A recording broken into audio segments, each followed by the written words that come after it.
On April 14th, Dr. Anthony Fauci, one of the leading experts guiding the coronavirus response policy for the president, said that the administration could have saved lives had they reacted sooner. While he has since apologized for the poor choice of words, others in the media and politicians have also come forward and criticized the administration's response.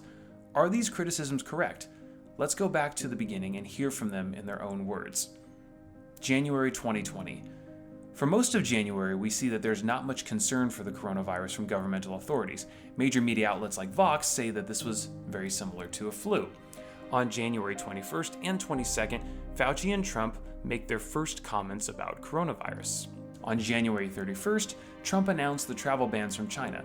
The same day, Nancy Pelosi introduces the No Ban Act, aimed at restricting the president's ability to issue travel bans to all countries, not just China.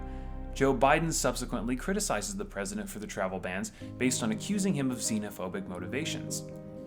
February 2020.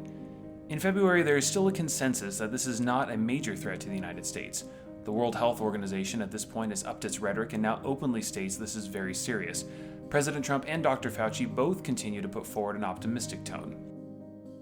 Biden, however, disagrees and continues to criticize the president's optimistic claims and urges him to let the experts take over. Meanwhile, Speaker Pelosi openly encourages people to gather for Chinese New Year and congregate in San Francisco. March 2020. Trump continues to be optimistic in early March, but weeks later begins to reflect on the gravity of the situation. On March 16th, a major turning point is noticed. Meanwhile, Joe Biden continues to criticize President Trump. Dr. Fauci now urges a national shutdown, and Speaker Pelosi chimes in and criticizes President Trump's response as well. April 2020.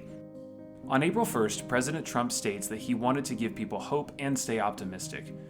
On April 3rd, Joe Biden reverses and now says that he would have supported Trump's travel ban. When challenged on this, Biden states that his comments on January 31st around xenophobia were in regards to Trump's track record of scapegoating and not the ban specifically. We also have to remember as well that the World Health Organization itself, just days after Trump announced the travel ban from China, assured the world such steps were not necessary and said the virus spread abroad, quote, was minimal and slow. So, as we can see from this timeline, back in January and for most of February, there appeared to be a consensus that COVID-19 was not a major threat to the United States.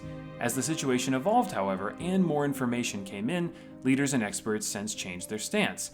This should be remembered when the blame wars launched in full scale, that almost everybody got something wrong.